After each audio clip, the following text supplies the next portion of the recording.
Alright, so my thoughts on Bruce Lee's death. Somebody requested this. So they're saying that, he died at his mistress's home, that he had some type of allergic reaction to a headache medicine that she had. His brain started swelling and he passed away. There's a lot of controversy and all sorts of stuff.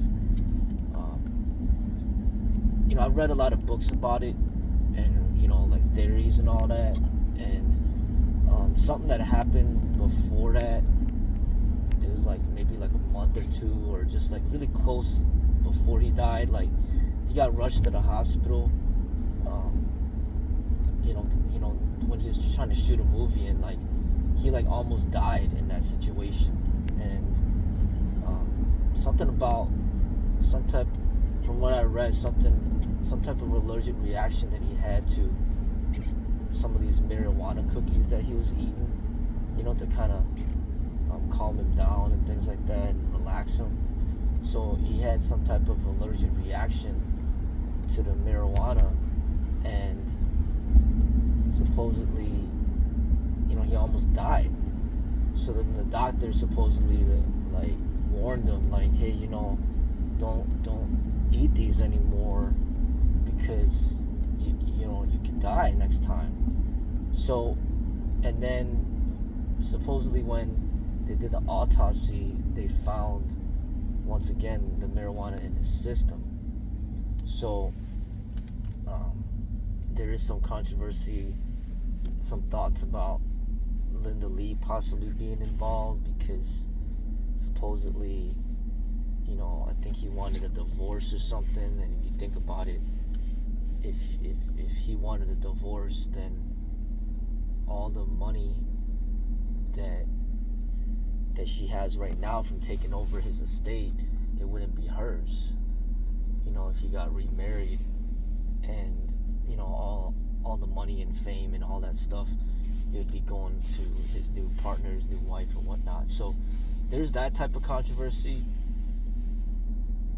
But to me, my thing is, if you almost die and the doctor is telling you, hey, don't do this anymore because next time you might be dead, to me it's almost like committing suicide. Because if somebody tells you, hey, say you know that you're allergic to peanuts, and if you eat it you could die, and then you eat it and then you almost die, you get rushed to the hospital and the doctor warns you, don't ever do this again because you might not live next time, and then you go ahead and do that again, it's almost like you intended to commit suicide.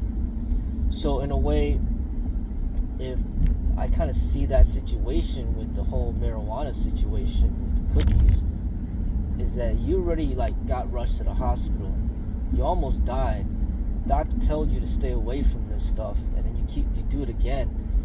To me, it's almost like you committed suicide at that point. And Bruce Lee, his biggest ambition when he was little was like, hey, I want to be a household name, I want to be as popular as Coca-Cola. And he's the type where he's driven by so much ambition, so much in a way, like a lot of people were kind of saying he had some type of narcissistic personality as well, where he wanted to just always be the center of attention at all times.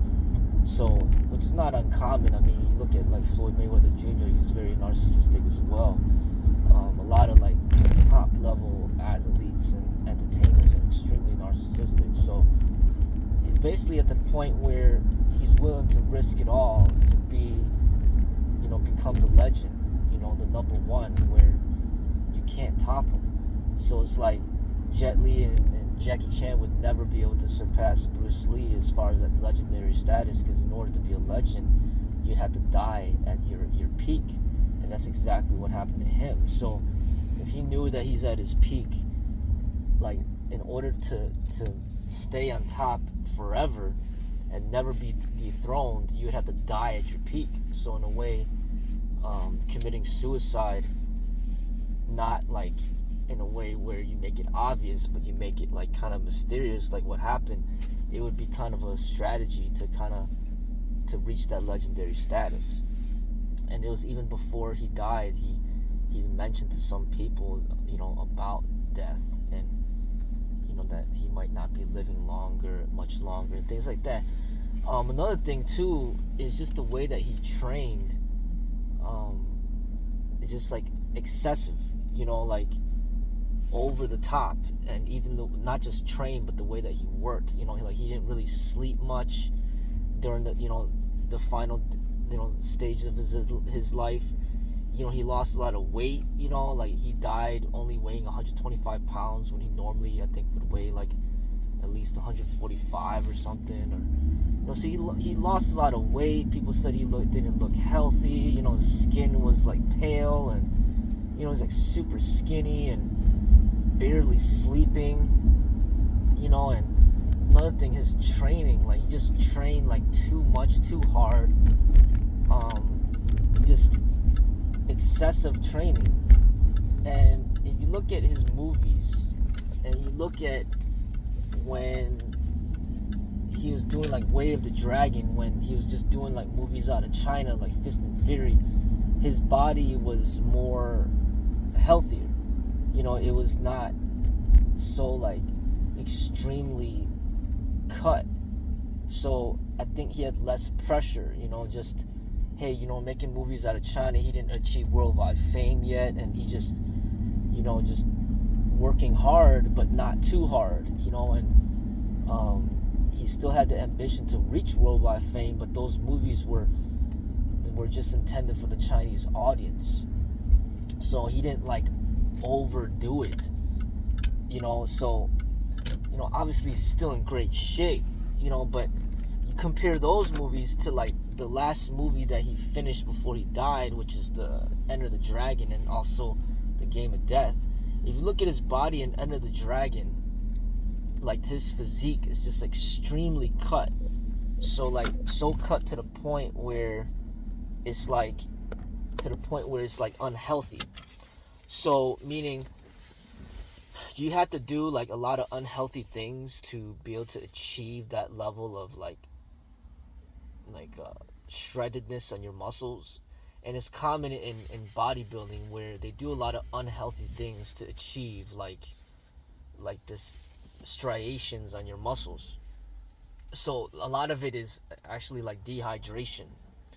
So they would train a lot and then dehydrate themselves, not drink much water for a long time, in order to get their muscles to be super ripped. And I think he just had so much pressure to reach worldwide fame that he wanted to really be accepted by the Western audience and have that respect and admiration. So he just trained so hard to make an impact. And I think ultimately that is what really killed him, because he was basically had so much pressure on him to satisfy the Chinese audience and the Western audience, and then that movie was his breakthrough movie. So he just put in so much effort to make his body look a certain way, and it's a lot of unhealthy things that you got to do in order to achieve that type of shreddedness in your muscles.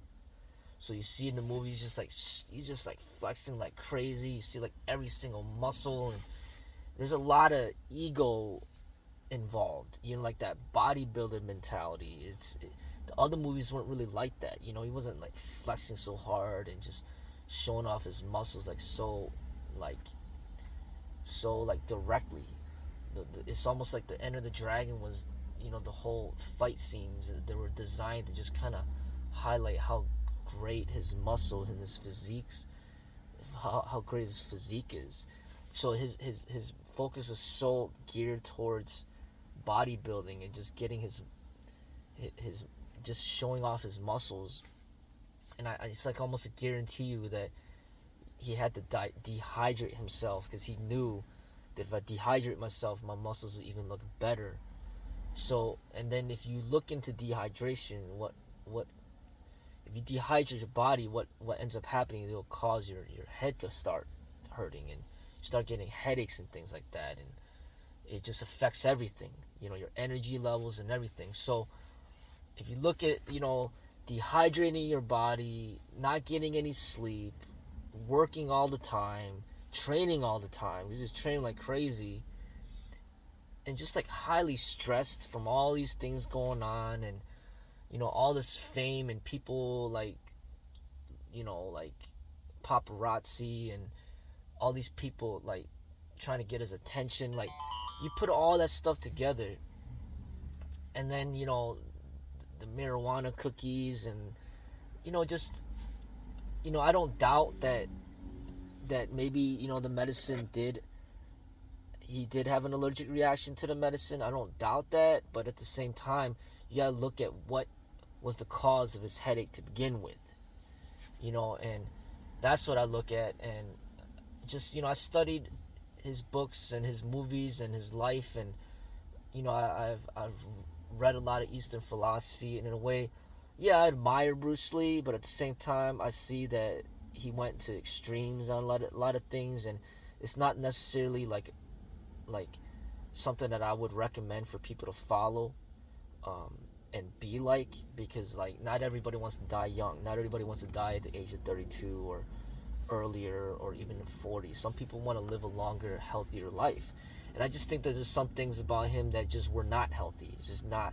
It's not for everybody. It's just like, I used to look up to Michael Jordan when I was like 9 years old, but as I learned more about him, and he's extremely narcissistic, and just basically reading about, just noticing his personality and all that, it's just, now that I'm older, I don't look up to him like that, because I see a lot of flaws. So basically with Bruce Lee, that would be some of the things that I just don't agree with, as far as like training like a bodybuilder and just seeking for the attention of people, excessively, and just trying to impress everybody, and doing unhealthy things in order to gain further attention and fame. And I just don't agree to that, and I think that he kind of fell into that because of all the pressure.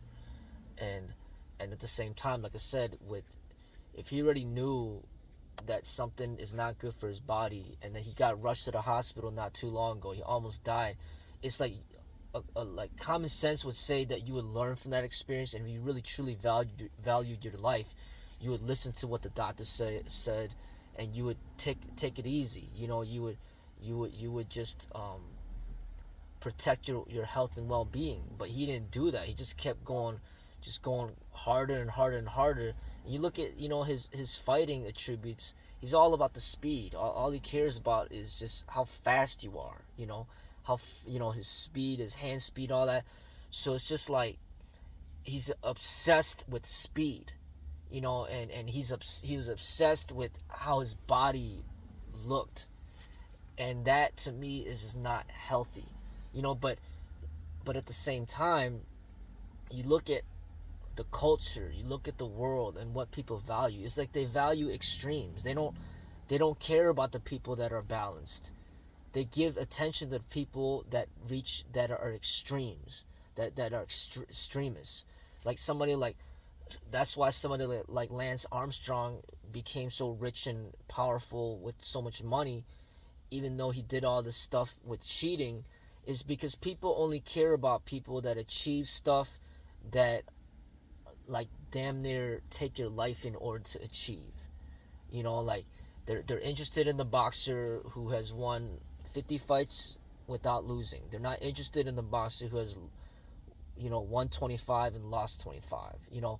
They're interested in people, who's the tallest person in the world, who scores the most points, who's the fastest person in the world.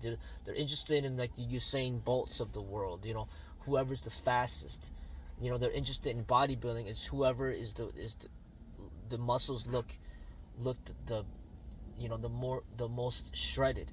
When it comes to powerlifting, they're only interested in who lifts the most weight. They're not interested in mediocrity or like people that are just average. So I understand. I can understand why he fed it. He fed into that, and ultimately that ended up, in my eyes, taking his life. But in his eyes, he could see what it's worth it, because 50 years later, even after his death, there's still people talking about him. But people that don't achieve what he has achieved, they get forgotten about. Nobody talks about them. Nobody cares about them. So it's a lot of ego and a lot of narcissism and just a lot of like unhealthy things that he had to absorb and make a part of who he was in order to achieve what he achieved. And that to me, um, like I said, I don't see perfection in him. I see somebody who is admirable, but I see the flaws. And what I do is in my own life, I try to fix the flaws and live according to what I feel is the best for me. So he to me he's not like some of these religious leaders that really people have been looking up to for centuries or whatnot. He's not a Buddha. He's not a Jesus. He's not a Lao Tzu. He's not an Osho. He's not one of those spiritual leaders that where their teachings last like hundreds, if not thousands of years, because it transcends ego. I think Bruce Lee had a lot of ego mixed in with wisdom, and then it gets confusing for some people because they think that everything that he says is truth, everything that he did is truth, when in actuality it's not. There are flaws in his decisions, there are flaws in his words, and in order to identify those flaws, you have to have some inner wisdom within yourself and to be able to identify those flaws and not just blindly follow the path that he created. Um, but that's what I see. Ultimately led to his death. Um, to me, it was his ego. But then again, would we be talking about Bruce Lee if he did not die the way that he died and achieve what he achieved? So really, maybe it is his ego that maybe it is the sacrifice that he made, for the Chinese culture, for the martial arts, for Kung Fu. And people like Jackie Chan and Jet Li and Donnie Yen and all them, they could live until old age and reap the benefits of having a lot of fame and money and living a long time and just enjoying life. Whereas this person paved the way, but died at the age of 32, didn't really get much time to even enjoy all the success that he achieved. His wife, his widow wife and daughter get to enjoy all of his hard work and effort, but he didn't really get much time to enjoy any of that. And I think that's it's sad, but that's why sometimes the people that look up to him just have to um, remember what he has done for the martial arts community, for the Chinese community, the Chinese American community, for the Kung Fu, and in a way honor him and respect what he did for everybody that's involved in this martial arts. And that's why we still talk about him and look up to him and learn from him, but also understand that there are a lot of, not a lot, but there are people, teachers out there, sages out there that can assist you in transcending um, what he had to share. That it's not just Bruce Lee and that's it. There's other people that have transcended his level of intelligence and wisdom and even his physicality. But like I said, that's what I think about his death. And I just hope that people can live long, healthy lives and just not blindly follow certain decisions that he might have made or other people have made. And it's cool to be inspired by people, but understand that people aren't perfect.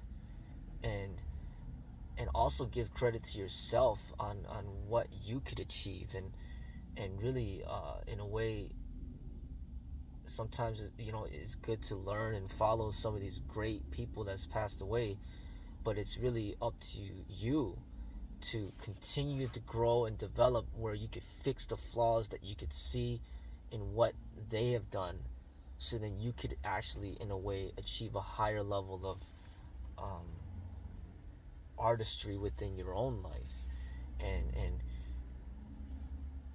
not discredit and undermine what you're able to achieve in your own life.